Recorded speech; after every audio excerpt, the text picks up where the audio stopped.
Kapuso, sa dugang nga balita, pila ka mga manugpangisda sa Talisay City, Negros Occidental, pabor sa plano sa gobyerno nga fishing ban sa mga lugar nga ginapangitlugan sa isda apisar. May kabalaka sa mga epekto sa ila para kabuhian. Yaring balita ang inutugan ni Eileen Pedreso live garoon sa Barangay Zone 3 Katabla, Talisay City. Lin, anong latest?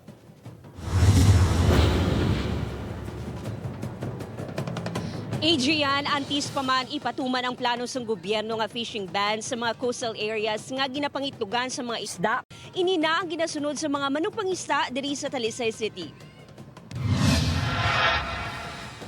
Samdamlag lang sang gipahayag ni President Ferdinand Bongbong Marcos Jr. nga hatagan sang pagtamod sa gobyerno ang overfishing. Agud mas mapadamo ang mga isda kag mapasanyog ang aquaculture sang pungsod. Bangod sini, ginatanaw sa gobyerno ang pagpatuman sa fishing ban sa pila ka mga lugar. Partikular na sa ginapangitlugan sa mga isda, wala pa sang lugar nga natumod. Diri sa Barangay Katabla, Talisay City, kalabanan sa mga residente, pagpangisda ang palangabuhian.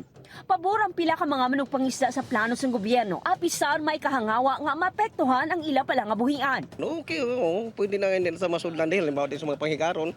Kasi ang isda, din mga pangitlog sa mga kapunutan da, mga ano da, may mga kural-kural sa mga higad. Ati, ang tanang kita garo magutong magiti. Mugin na garo epekto di mga pinggadwa ng tao. Sunod sa Bureau of Fisheries and Aquatic Resources 6, may mga coastal area sa rehiyon sa diin gina-regulate ang pagpangisda o kung ginadumilian ang pagpangisda sa mga lugar nga ginaitlugan sa mga ini. We are implementing that here in Negros Occidental, part of the Visayan Sea, somewhere in Manapla. May mga areas tayong covered dyan.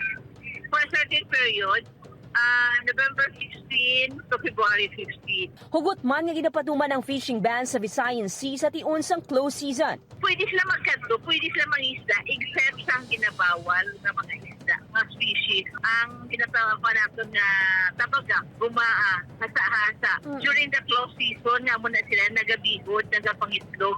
Samtang nagapanawagan naman sa gobyerno sa dugang nga programa ang mga manugpangisda para mapasanyog pa ang ila nga palangabuhian.